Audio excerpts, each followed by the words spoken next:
Усім прывітанне, з вами Зміцер Лукашук. Як звычайна абмяркоўваем падзею Беларусі і за яе межамі, і абмяркоўваць усё гэта мы будзем з нашай шаноўнай госцяй, тэалагіняй, паліталагіняй, эксперткай у галіне рэлігіі, палітыкі і абароне правоў Натальяй Васілевіч. Добрый дзень, спадарыня Наталья. Вітаю, Христос воскрос. Не было магчымасці раней вас прывітаць гэтым воклічам, ну вось дачакаліся нарэшце і мяне на Еўрарадыё у гэты перыяд пасля Вялікадня. Сапраўды у вас крос. А вот давай вот можа быть закранем адразу вот гэтую тэму, чаму у нас по плане не атрымалася раней сустрэцца. Я ведаю, што быў вельмі насычаны перыяд у вас. Што адбывалася, з чым было звязана вось гэта немагчымасць нават выйсці в эфир? Ну, у мяне было вельмі шмат паездак, сустрэчаў, справаў, канферэнцый, дзе трэба было выступаць, штосьці рыхтавацца. Ну, не было заўсёды інтэрнэта такога адпаведнага, таму толькі сёння я з таго, што было, што самае цікавае, што самае адметнае, што на вас асабіста нават неяк паўздзейнічала, сказаць, вау, там ці якая значная, ці якая адметная імпрэза, ці сустрэча, ці мерапрыемства? Ну, мне было, як скажем так, три такі хедлайнеры. Вось, першы хедлайнер, ён быў звязаны з дзейнасцю канферэнцыі еўрапейскіх цэркваў, праектам, у якім я ўдзельнічаю, это шляхі да міру, праект, які дапамагае Украіне, украінскім цэрквам з тым, каб пераадольваць і саму вайну, і наступствы вайны, даносіць украінскі голас на міжнародным узроўні праз каналы рэлігійнай дыпламатыі, і таксама там упершыню прысутнічалі дысідэнты, рускія дысідэнты, і якія таксама паказвалі, што ёсць альтэрнатыўнае хрысціянства, не тое, якое мы прызвычаліся бачыць, не толькі патрыарх Кірыл, які займае 90% ўсёй публічнай прасторы такой рэлігійнай у Расіі, але ёсць і іншыя людзі. І, дарэчы, хацела звярнуць увагу, што адзін з такіх людзей, ён быў неканфесійны хрысціянін, веган-хрысталюб, такое імя ён сабе ўзяў, і калі прыйшоў да веры, ён вырашыў таксама стаць веганам, перастаць есці жывёльную ежу, з павагі да ўсяго стварэння Божага. І ён загінуў у расійскай калоніі ў Варонежы, ён быў туды змешчаны за свае выказванні супраць вайны. У тым ліку мы з ім былі на сувязі, ён нам дасылаў нейкую інфармацыю, вось праект «Хрысціяне супраць вайны», які хрысціянская візія робіць. І вось такі здарыўся няшчасны выпадак з ім, і вельмі сумуем, таму бачыце, гэта таксама важна не забываць і пра тыя галасы, якія пры такім ціску ўсё ж такі асмельваюцца выказвацца, і што і ў Расіі такія галасы ёсць, і гэтыя галасы мы таксама спрабуем зрабіць больш моцнымі. Таксама скажу пра жаночыя галасы, важнасць. Адно з мерапрыемстваў, якім я брала ўдзел, планавалі працу пра тое, наколькі ў канфліктных сітуацыях, у зонах канфлікту, у супрацьстаянні важны жаночыя галасы. Беларусі ёсць што сказаць, тут падзяліцца і з калегамі з Бліжняга ўсходу, і з Балканскага рэгіёну, і зразумець, наколькі важныя жанчыны, якую яны важную ролю, які важны ўнёсак яны могуць зрабіць у супрацьстаянні злу, у супрацьстаянні гвалту, у супрацьстаянні всім шкодным рэчам, якія цяпер ахопліваюць увесь свет. І, трэці, напэўна, гэта адно навучанне пра вяршынства права.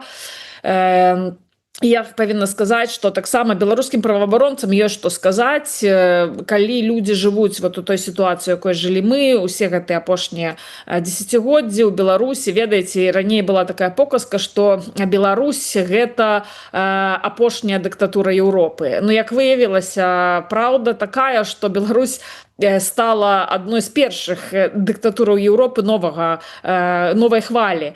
І цяпер мы, на жаль, сутыкаемся з тым, што міжнароднае права не дзейнічае, правы чалавека разглядаюцца як нешта такое, як інструмент, больш не выглядаюць як нешта, што можа змяніць сітуацыю, зрабіць жыццё чалавека больш бяспечным, больш годным. Мы цяпер жывем у свеце, дзе сіла, у тым ліку вайсковая сіла мае першаснае значэнне, і вось так нас адкінула у нашай эвалюцыі як бы нашага ўсяго сусветнага грамадства, тое, што мы верылі ў тое, што могуць быць перамовы, могуць быць дакументы, могуць быць нейкія дамовы, калі дзяржава бярэ на сябе абавязальніцтвы і іх выконвае. А цяпер мы бачым, што дзяржавы ўсё менш і менш выконваюць гэтыя абавязальніцтвы, і вось мы сутыкнуліся з тым, што мы-то прывыклі ўжо, у нас такі лідар ужо быў, які толькі там абяцаў, нічога не выконваў, ніякіх абавязальніцтваў за сабой не прызнаваў. Вось, і нам таксама ёсць як падзяліцца, як мы выжывалі і выжываем, і бачым сваю будучыню ў гэтай сітуацыі у сусветнай у тым ліку. Ось з нагоды ось гэта хрысціяніна, які загінуў у расійскай турме, пытанне наконт беларускай сітуацыі. Наталья пытаецца: тата, ці ведаеце, які стан зараз у ксяндза, які захварэў на інфаркт у турме? Ну вот гэта інфармацыя была апублікаваная са словаў людзей, знаёмых з сітуацыяй. Мы не ведаем дакладна. На жаль, зараз сістэма такая, што ніякая інфармацыя нам не паведамляюць, пра гэта, магчыма, не ведаюць і прадстаўнікі рымска-каталіцкага касцёла, і наколькі нам вядома, таксама сам ксёндз Анатоль Парахневіч, ён сірата, ён як бы вось з дзяцінства не мае іншых сваякоў, і таму доступ да нейкай інфармацыі ён нашмат больш абмежаваны з улікам гэтых акалічнасцяў. Таму мы спадзяемся, што ўсё ж такі сітуацыя з інфарктам гэта даволі небяспечная для жыцця сітуацыя, гэта сітуацыя, якая ставіць яго асабліва ўразлівую пазіцыю. Таму хацелася б, каб міжнародныя нейкія структуры, у тым ліку Святы Пасад, нейкім чынам адрэагаваў на гэта, даведаўся і пэўным чынам зрабіў нейкія захады для таго, каб гэты ксёндз быў вызвалены, бо ён несправядліва цяпер знаходзіцца за кратамі. Гэта адвольнае затрыманне, якое... Магчыма, у нас ёсць версія, вот у хрысціянскай візе ёсць версія, таму што, ну, як вядома, гэта ж той же самы рэгіён, адкуль паходзіў ксёндз Генрыха Калатовіч, вызвалены нядаўна, якога таксама затрымліваў камітэт дзяржаўнай бяспекі. Ксёндз Анатоль Парахневіч — гэта у пэўным сэнсе духоўнае дзіця ксяндза Генрыха Калатовіча, таму што, здаецца, ксёндз Генрых яго нават хрысціў і прывёў у царкву да служэння, і, магчыма, гэта вось таксама спосаб, каб нейкія такія захады супраць ксяндза Генрыха Калатовіча цяпер дацягнуцца, то ў Ватыкан немагчыма, так, ён ужо не пад кантролем беларускай гэтай рэпрэсіўнай пеніцытыярнай сістэмы, як, ну, яна рэпрэсіўная сістэма. І таму у ксяндза і іконы канфіскавалі, выставілі на аўкцыён, у ксяндза Генрыха, я маю на ўвазе, у яго і канфіскуюць усё, што толькі можна, і магчыма, што гэта спосаб дадатковага ціску на ксяндза Генрыха, які цяпер знаходзіцца на волі, і мог бы, напэўна, нам вельмі шмат цікавага расказаць, распавесці пра тое, як яго затрымлівалі, за што яго затрымлівалі, якія правакацыі вымушалі яго рабіць. Памятаеце, былі сведчанні ад тых, хто знаходзіўся з ім разам у калоніі, ад спадара Крылова была інфармацыя, што нібыта спатрабавалі ад ксяндза Генрыха пад умову вызвалення, што ён павінен зрабіць правакацыю супраць апостальскага нунцыя і іншых дыпламатаў. Таму, на наш погляд, тут ёсць сувязь і з ціскам на касцёл увогуле, і з ціскам канкрэтна на ксяндза Генрыха Калатовіча. І вось Алесь Беляцкі, дарэчы, у Вільні вельмі мне пашчасціла, што гэты свой прыезд у Вільню атрымалася наведаць публічны выступ спадара Алеся Беляцкага, праваабаронцу, нобелеўскага лаўрэата, аднаго з самых такіх яскравых, адэкватных галасоў і у беларускай публічнай прасторы, і не толькі беларускай, сусветнай публічнай прасторы. Ён казаў, што ён ксяндза Анатоля Пархневіча ведаў доўга, і што гэта быў адзін з тых ксяндзоў, які першы пачынаў служыць па-беларуску і ўводзіць беларускую мову ў набажэнства. Таму выглядае, што ягоны пераслед не выпадковы, і ўсё ж таки спадзяемся, што не давядзецца гадамі чакаць, як давялося чакаць вызвалення ксяндза Генрыха і ксяндза Анджая Юхневіча, што ўсё ж таки, улічваючы таксама стан здароўя, тое, што гэты інфаркт быў перанесены ксяндзом у зняволенні цяпер, ўсё ж таки гэтае вызваленне стане магчымым нашмат хутчэй, і як вызваленне іншых людзей, вызваленне не толькі святароў, не толькі вернікаў, але ўсіх людзей, якія несправядліва знаходзяцца за кратамі, на якіх аказваюць ціск, якія церпяць катаванні, якія церпяць бесчалавечнае абыходжанне, якія пазбаўлены волі, магчымасці жыць сваім жыццём. Я спадзяюся, што мы гэта зможам пабачыць высілкамі ўсіх зацікаўленых людзей, не толькі адміністрацыі Злучаных Штатаў Амерыкі, але Ватыкан. Я спадзяюся, што будуць высілкі з боку такіх уплывовых рэлігійных арганізацый, супольнасцяў для таго, каб беларускія палітычна зняволеныя былі вызваленыя. Наталья, вось я акурат таки хацеў таксама звярнуць увагу на гэтую гісторыю з продажам канфіскаваных ці адабраных там ікон і іншых рэчаў у ксяндза Калатовіча. Спачатку мяне гэта вельмі ўразіла, што, маўляў, такое адчуванне, што нібыта вярнуліся ў мінулае стагоддзе, ў гэтыя паслярэвалюцыйныя часы, калі там змагаліся з рэлігіямі, са святарамі і гэтак далей, і бальшавікі просто раскрадалі ўсю маёмасць цэркваў, касцёлаў і потым распрадавалі. Такая нібыта паралель. Потым падумаў, а чым яно адрозніваецца ад тых же самых палітвязняў, звычайных людзей? Карціны, бабарыкі распрадавалі, кватэры іншых вязняў распрадавалі. Тут тая ж самая сітуацыя. Але ўсё ж таки, гэта святар. За яго спіной, умоўна кажучы, ёсць той же самы Ватыкан. Распрадаюць іконы. Ось сапраўды ніякага водгуку адтуль няма, ніякіх там словаў абурэння з боку уладаў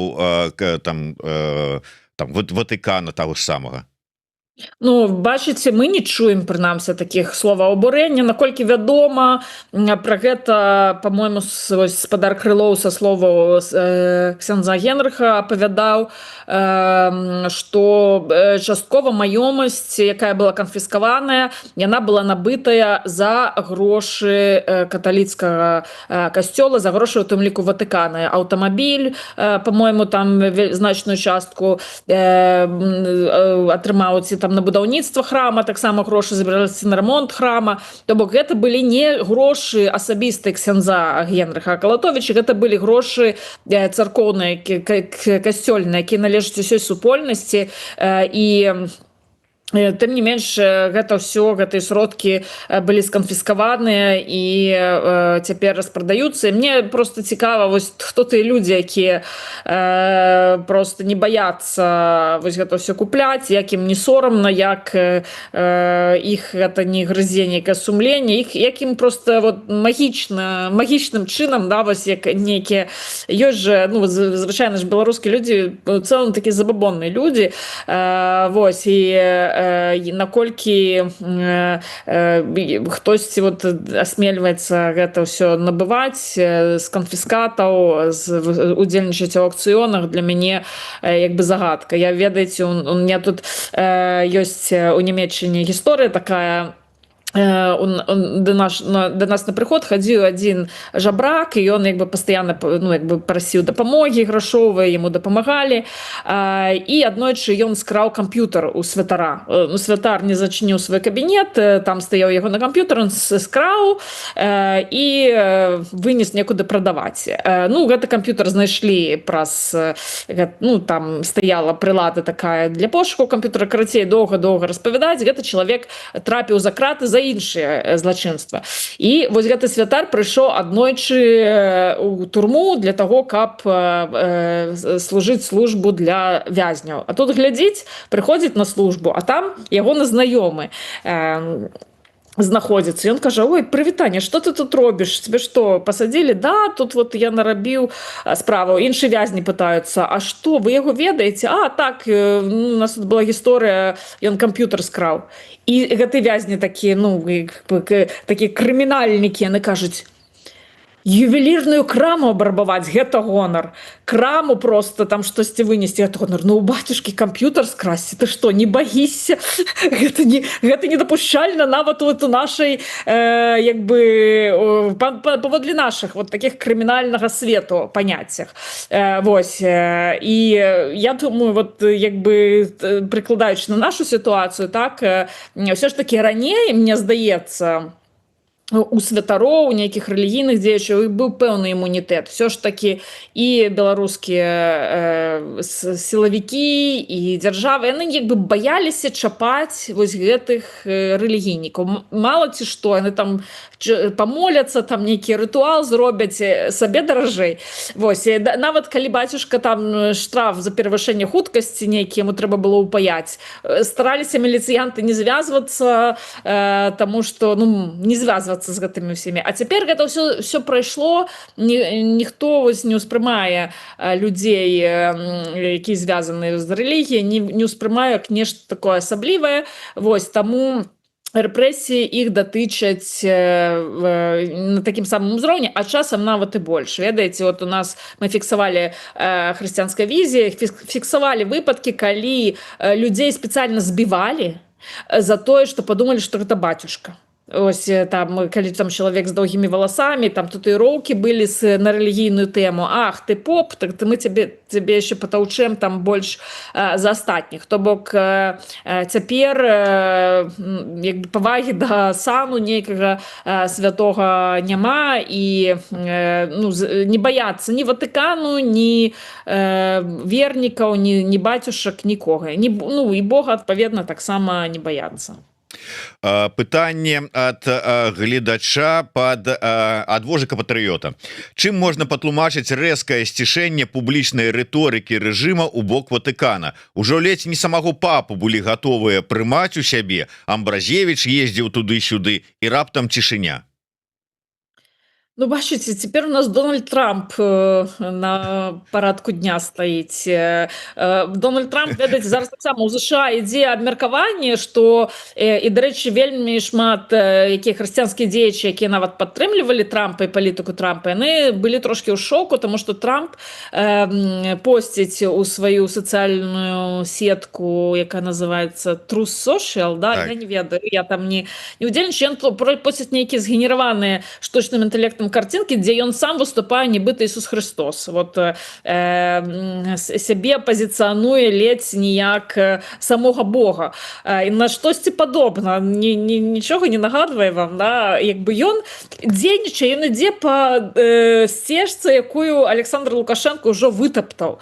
І сапраўды Дональд Трамп і Александр Лукашенко, у іх вельмі шмат нейкіх вось такіх агульных рысаў паміж імі. Это просто таких чисто стылёў, па стылі яны па нейкім вайбе адзін да аднаго падыходзяць. Таму я думаю, што той, хто вышэй за Бога, як сябе там часам, я не памятаю, это мем ці гэта сам Лукашенко так гаварыў. Вось той, хто дождь нам даваў, да, той, хто узяў сабе права здзяйсняць смяротнае пакаранне. Дарэчы, пазаўважце, што і ў Трампа і ў Лукашэнкі ёсць вельмі такая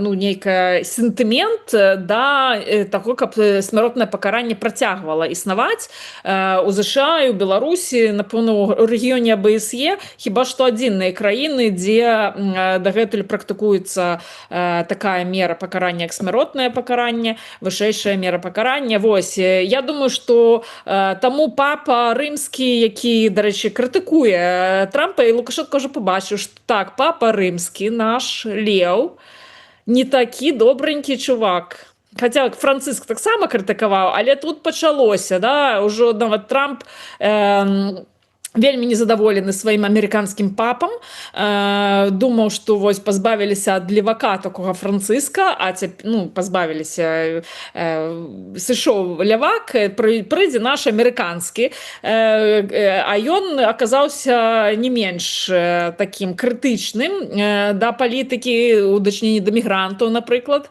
Вось, так нават цяпер, помніце, Лукашенко ў горадні у жніўні 2020 года казаў, што вы не лезьце туды, куды вас не просяць. Церкаў – гэта не для палітыкі, это для душы, туды трэба хадзіць маліцца, а не вот это вот все каментаваць нейкія сацыяльныя з'явы. Вот хадзіце маліцеся і не вылазьце. І дзяржава не будзе глядзець абыякава на тое, што вы тут выступаеце, і з гэтага пачаліся такія шырокамаштабныя рэпрэсіі ў дачыненні да рэлігійных супольнасцяў. Так цяпер Вэнс, каталік, павучае папу рымскага, што ён неправільна багаслоўе, у яго неправільнае, не ўмее ён, нічога не ведае, вот, і павучае ўжо папу рымскага, як яму што рабіць, што можна каментаваць, што нельга каментаваць і на якой падставе. Вось, таму такая синхрон, скажем так, такі даволі паказальны. Таму, ну, навошта Лукашенку, папа рымскі, ведаеце, он можа не захоча крытыкаваць Лукашенку, ну, спецыяльна, он не падумае, што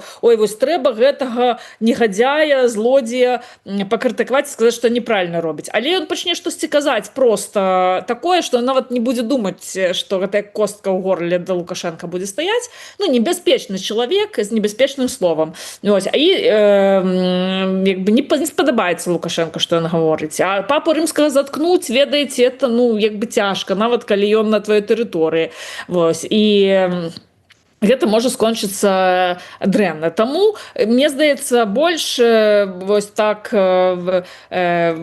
неяк комфортна Лукашенко будзе сябе адчуваць вот з такім самым чуваком, як Дональд Трамп, да, вот яны як бы могуць сысціся у сваіх пэўных уяўленнях пра жыццё, пра ўладу, пра кіраванне краінай, і таму вот у нас новы папулярны партнёр, нашмат больш магутны у плане нейкіх там уплыву на палітыку ў свеце.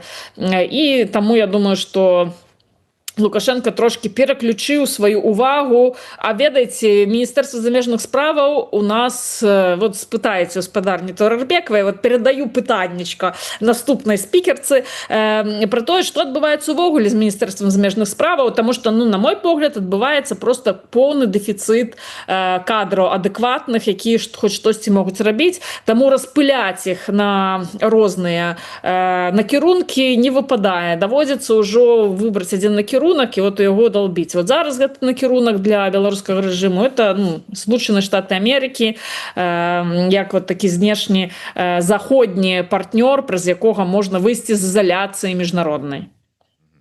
Ну, яны там яшчэ на краіны дальняй дугі арыентуюцца, так што не толькі арыентацыя на эту самую, на ЗША.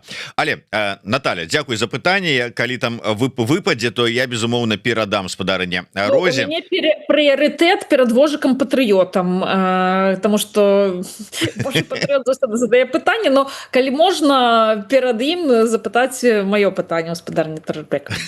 Добра, у вас такая ўжо пачынаецца как бы з вожыкам хто лепей хутчэй. Я хотел бы зараз звярнуцца до телеграм-канала «Христианская визия не войне».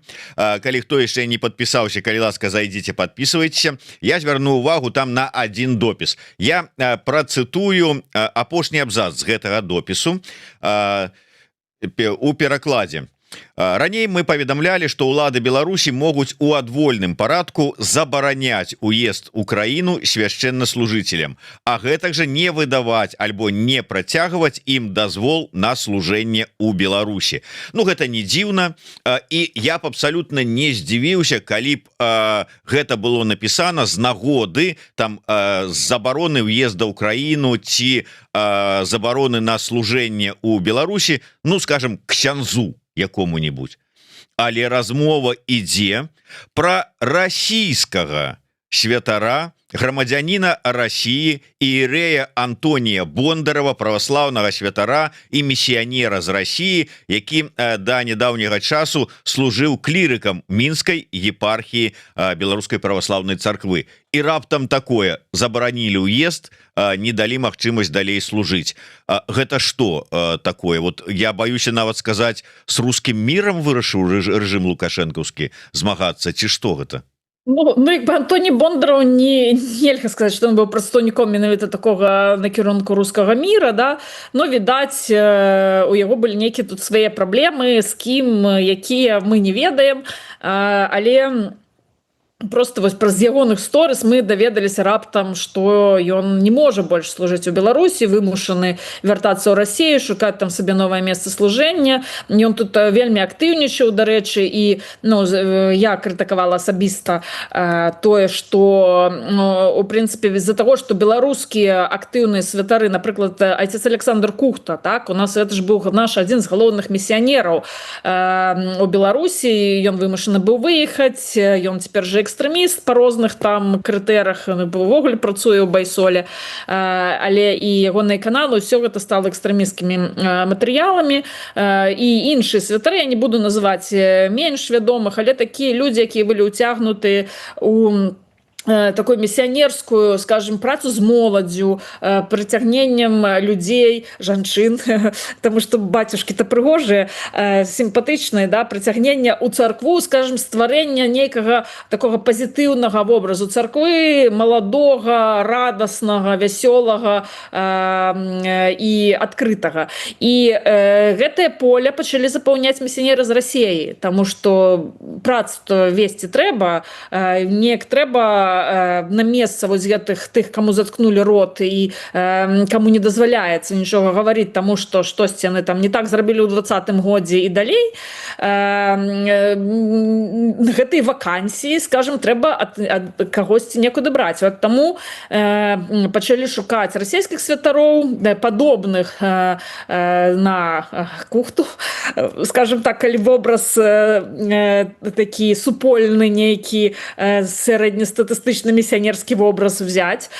І адным з такіх святароў быў Антоній Бондаров, малады, перспектыўны, вясёлы, радасны, які контент выдаваў з вялікай хуткасцю і ў вялікіх аб'ёмах. Тое, што патрэбна для сацыяльных сетак, тиктокаў, інстаграма і іншых. Вось. І відаць, гэтая актыўнасць, яна ніколі не бывае, нават калі гэтая актыўнасць ніяк ужо не звязана з палітыкай, мы бачым, што на сённяшні момант беларускія улады імкнуцца да таго, каб вось гэтыя новыя імёны не з'яўляліся ў публічнай прасторы, каб не ствараліся нейкія там фан-клубы публічных асобаў і гэтак далей. Таму мы нават можам паглядзець, што всякие ток-шоу, каналы, якія яны запаўняюцца нейкім зусім шэрымі трэшовым контентам таким, так, вось. І мне здаецца, што у тым ліку пераслед, нельга сказаць пераслед, вось такія адвольныя рашэнні яны як бы маюць за сабой вось гэты след лішняга прыцягнення ўвагі да сваёй асобы. Ну гэта у нас ёсць толькі адна асоба ў Беларусі, да якой можна прыцягваць увагу.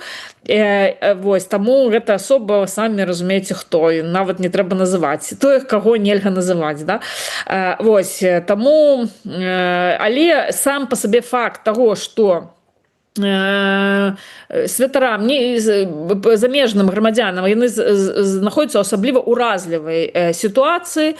У нас жа было шмат і святароў з Украіны, напрыклад. Ну вот уявіце, як цяпер гэтым святарам з Украіны, іх вельмі многім не дазваляюць служыць. Многія пражылі па дзесяцігоддзямі ў Беларусі жылі. Тое самае датычыцца, безумоўна, святароў з Польшчы, святароў з Расеі.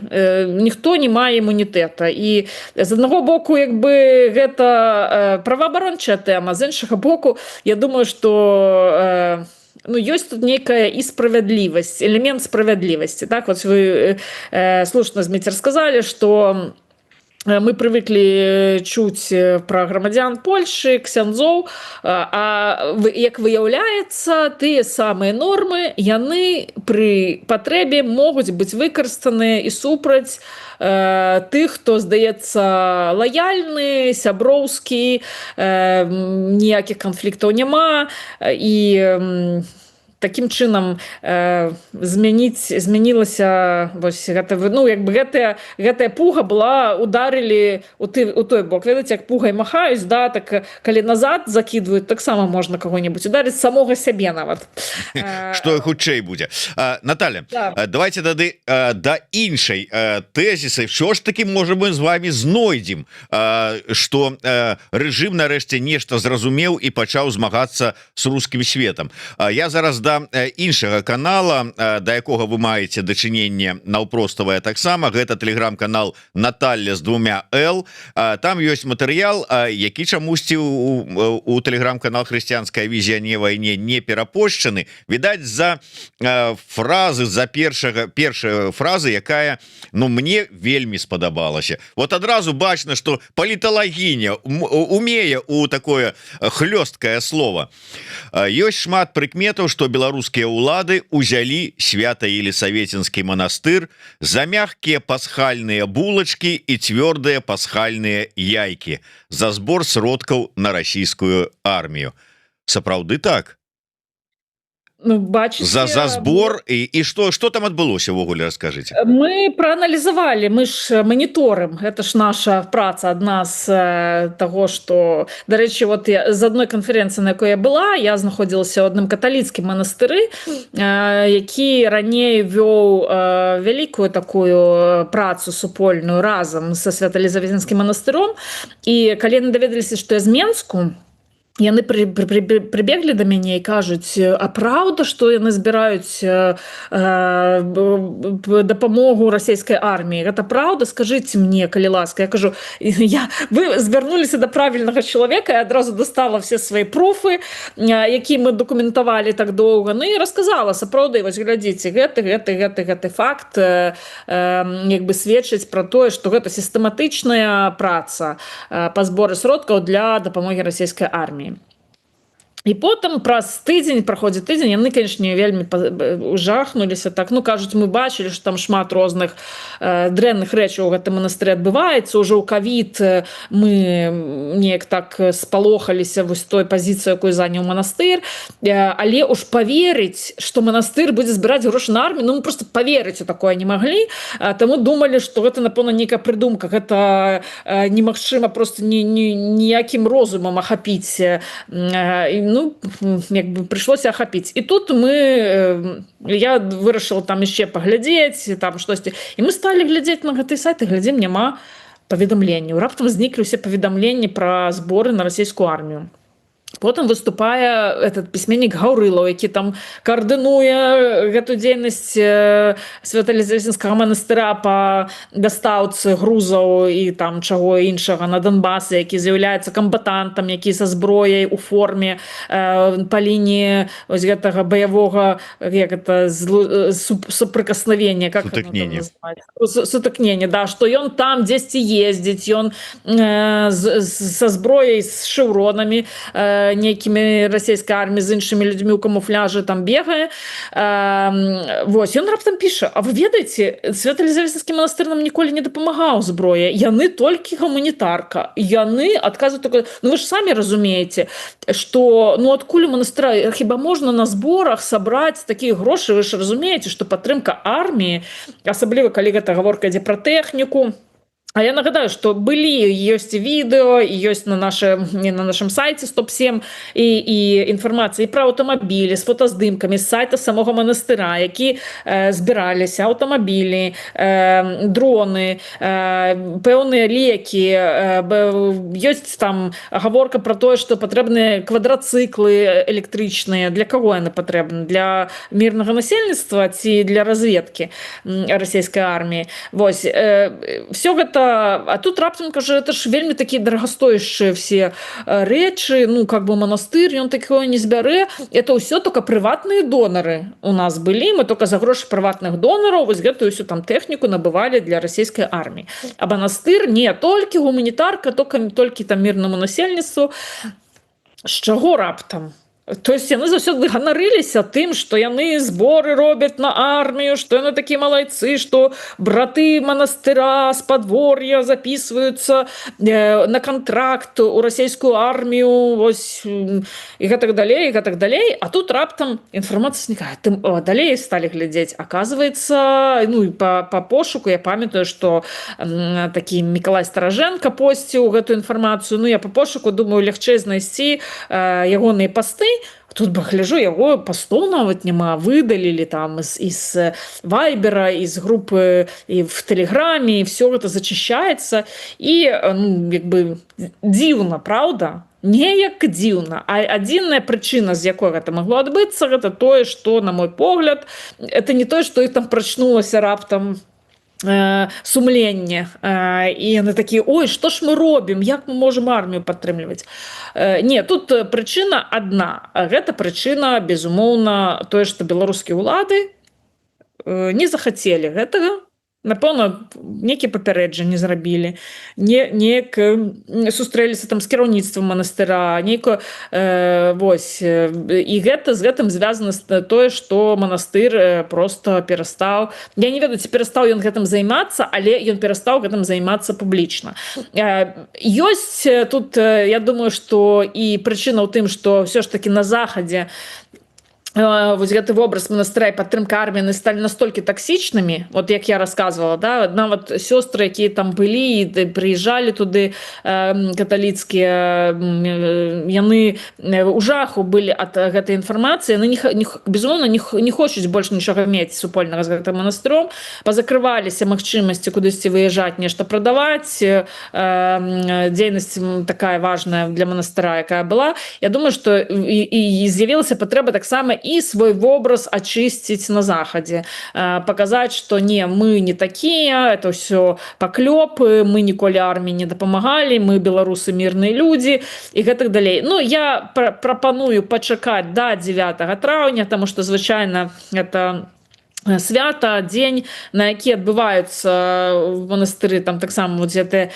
звязаныя з вайной, з расійскай агрэсіяй мерапрыемствы, пачакаць, проста паглядзець, што будзе, і тады зрабіць высновы, у які вайб будзе, які будуць песні, хто будзе выступоўцы на гэтых всіх канцэртах іхніх, які будуць малітвы і гэтак далей. Мы, безумоўна, за гэтым усім прасочым і паведамім нашему грамадству. Так что читайте на канале «Хрысціянская візія» про тое, што адбываецца ў Свято-Елізаветинскім манастыры. Таксама хочу звярнуцца да інсайдераў, магчыма, наши інсайдеры что ведаюць, нам паведамляюць, ну безумоўна, ведаць, там у монастыры одна правая рука не ведае, што робіць левая. Так вот, калі вы вот правая рука нас неяк не пра нешта інфармуе, так левую руку мы попросім таксама падкінуць нам якасная інфармацыя для аналітыкі, каб зразумець, што адбываецца цяпер у манастыры, і зрабіць высновы пра тое, якую стратэгію нам выкарыстоўваюць у дачыненні да гэтай структуры.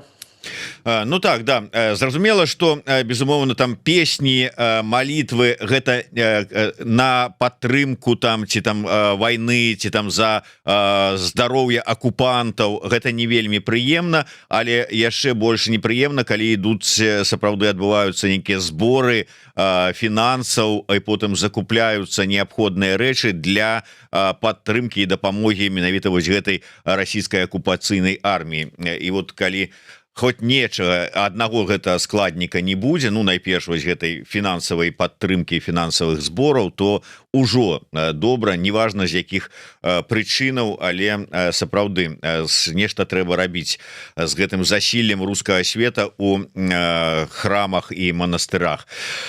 Дзякуй вялікі, Наталья. На жаль, трэба на сёння развітвацца.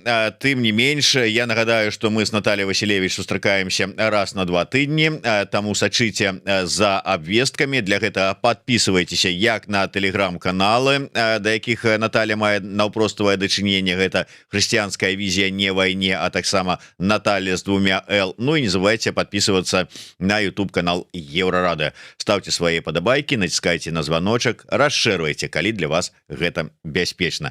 Дзякуй вялікі яшчэ раз. Жыве Беларусь. Жыве.